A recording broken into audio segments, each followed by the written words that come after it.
Imagine standing on the precipice of the world. The air is thin, the wind howls like a banshee, and death lurks around every frozen corner. This is the heart-pounding reality captured in Jon Krakauer's Into Thin Air. In the death zone of Mount Everest, Into Thin Air takes us to the heart of the 1996 Mount Everest disaster, a day when ambition and nature clashed, leaving 8 climbers dead and many others scarred forever. The story begins with Krakauer, an experienced mountaineer and journalist, joining a commercial expedition led by Rob Hall of Adventure Consultants. This group, composed of seasoned climbers and enthusiastic amateurs, gathers at Everest Base Camp, driven by the shared dream of conquering the world's highest peak. The commercialization of Everest was at its peak, with companies promising to guide clients to the summit for hefty fees. Krakauer vividly describes the grueling preparation and acclimatization process, painting a picture of the physical and mental challenges of high-altitude climbing. The team navigates the infamous Khumbu Icefall, a shifting labyrinth of ice and crevasses, and faces the relentless conditions of the higher camps. The narrative builds tension as the climbers push their bodies to the limit, battling altitude sickness and extreme fatigue.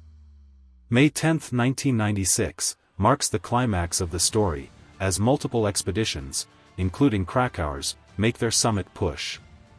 Initially, the weather seems favorable, but a violent storm soon engulfs the mountain, reducing visibility to zero and plunging temperatures to life-threatening lows.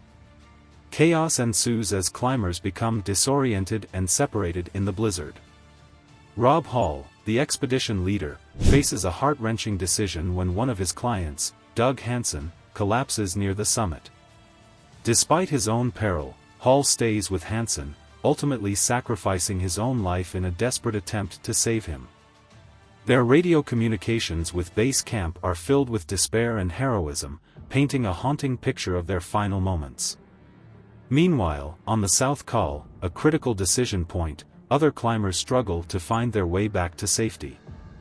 Krakauer himself narrowly escapes death, collapsing into his tent after a harrowing descent.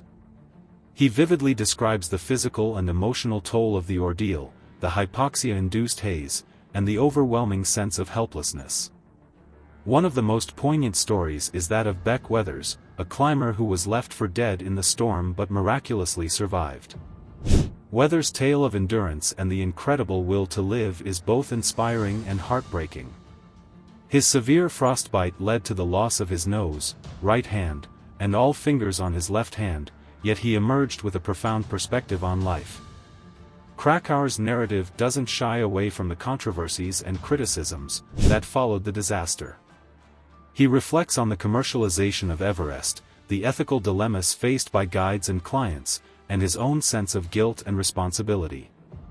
The book serves as a powerful critique of the high-stakes world of adventure tourism, where ambition and profit sometimes overshadow safety and human life. Into Thin Air is not just a story of a tragic event, it's a meditation on the limits of human endurance, the unpredictability of nature, and the thin line between triumph and tragedy.